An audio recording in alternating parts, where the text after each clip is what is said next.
Guys, we're huge fans of Matthew Morbius. Matthew Michael Morbius. Miguel Morbius. It's gonna be good. Now we got Coy with John and I today because Coy, he knows a lot about Sir Michael Morbius. Quite a bit. Make sure to follow him on his YouTube channel. He's been posting quite a lot lately. Let's get him to 10,000 followers before the end of the year. He's so close to 10K. I have a pretty big open mind about this Morbius movie. Every time I see new images, I'm like, yeah, this looks pretty cool. I think it's the right tone to take to differentiate itself, and I think the universal monster tone of a separate universe is the way to land like an entire like new world from the comic books. Because there's so much horror in comics, this is a great way to build out from it. Yeah. John? I'm very excited for more strange, schlocky Sony movies. That's the honest what I opinion I want. was waiting for.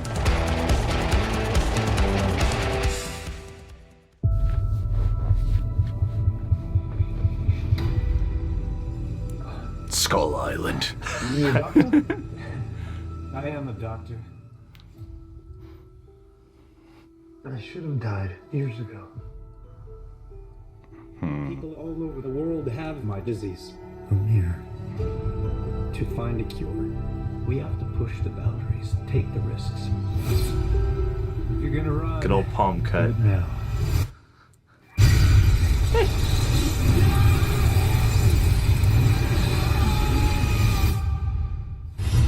Okay. All right, guys, here we go. Michael Morbius, you've been missing for 2 months. Is it Tyrese? Oh yeah, Tyrese is in this. Yeah. You were found on a container ship that washed up off of Long Island. Right. Ooh. Yes. What did you do to yourself, Doctor? I wish I knew. That was from the comics.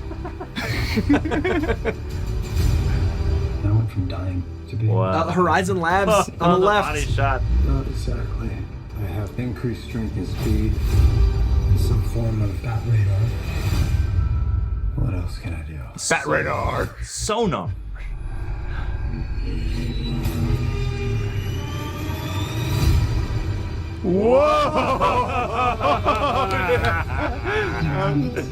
It's not Oscorp Building. There's something Dude, inside Horizon and Oscorp so far. me wants to hunt and consume blood. I think he looks cool, man. I'm a fan of that. Visuals look solid. Cast is solid. Half the city wants to kill you. Daily Bugle. They're doing it. We haven't had anything this good since that thing in San Francisco. The other half wants to control you. Batsmith. Dude, Sam Raimi's Spider-Man. There's something there. Stay in touch. I'd do anything to save a life. I don't know what I'm capable of. That looks sick. Cool. You save lives, you don't take them. Fascinating. Or to destroy it.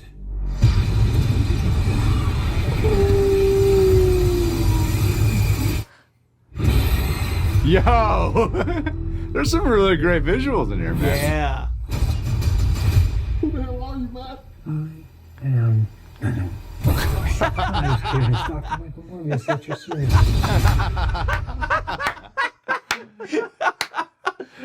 In-universe Venom joke is gonna work for me.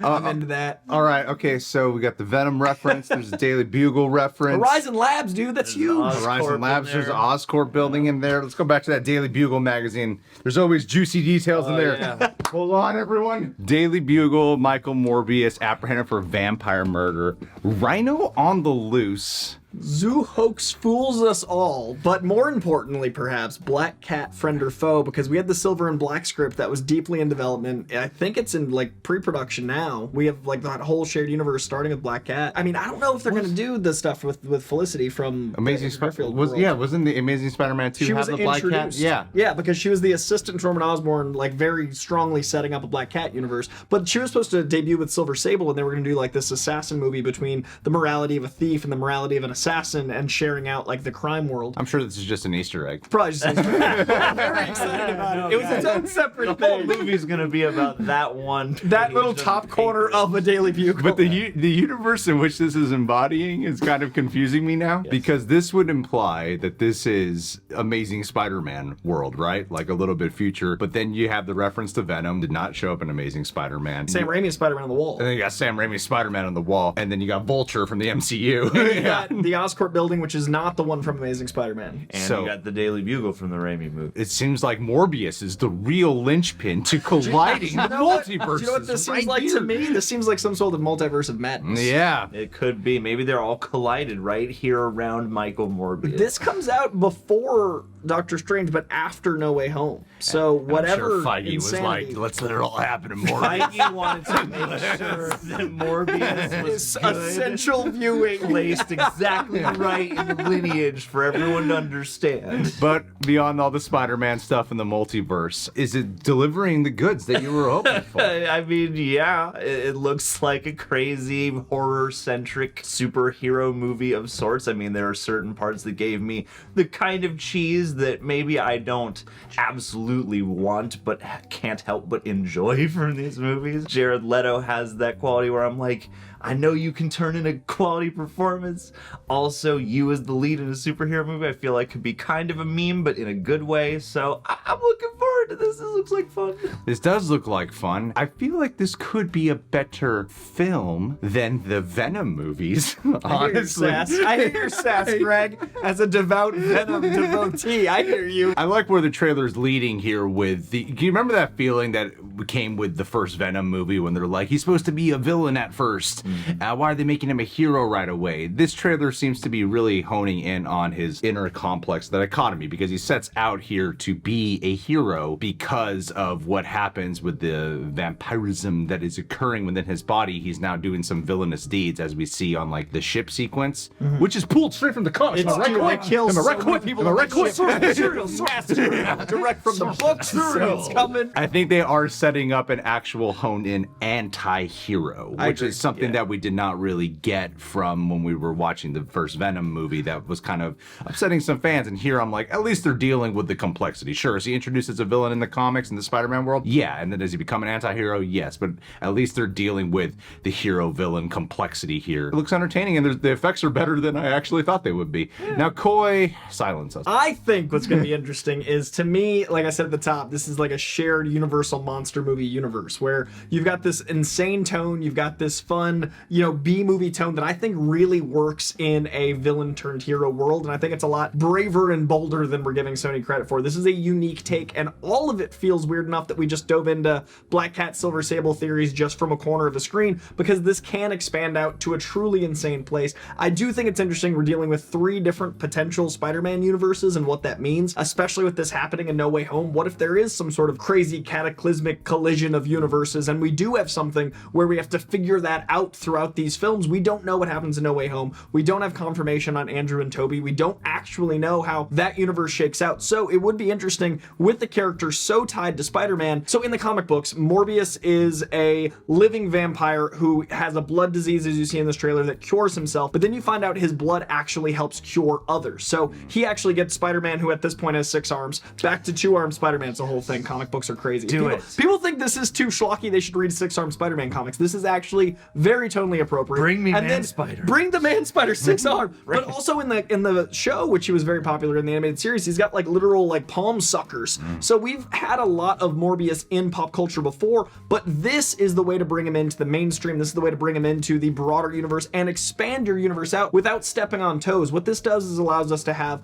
a different tonality without it hindering their Spider-Man directly, without it hindering anything else they might want to do, because this does feel like he would know Venom. This does feel like it could expand out one direction, but then they could still do other stuff with, your Spider-Woman, your Spider-Gwen, your Spider-Blank, and I think it's really smart to handle it this way, because we almost had Morbius in the the first Blade movie. Right. The end of 1998's Blade had Morbius standing on top of a tower right next to Wesley Snipes' Blade. And it'd be really ironic if 24 years later we get Blade in Morbius. Well, it is interesting after Let There Be Carnage coming out too, because in the Carnage run, Morbius helps fight against Carnage too. So I thought that would be tying in, but as you know, seeing the events of Let There Be Carnage, obviously that's not what we're going to be getting. Spoilers. And then while you have like the love relationship here with, I want to be with my woman, but I can't. This disease is tearing us apart. I think a big part of the heart of this film might have to actually do with the relationship that he forms with the person who's actually hunting him down. Tyrese Gibson's character, who was white in the comics.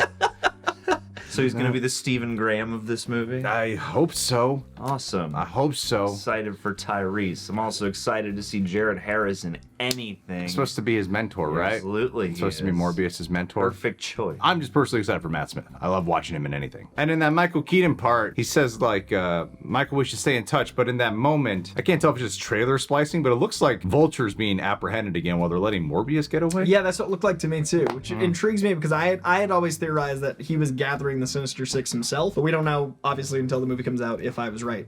You're way wrong. I usually am.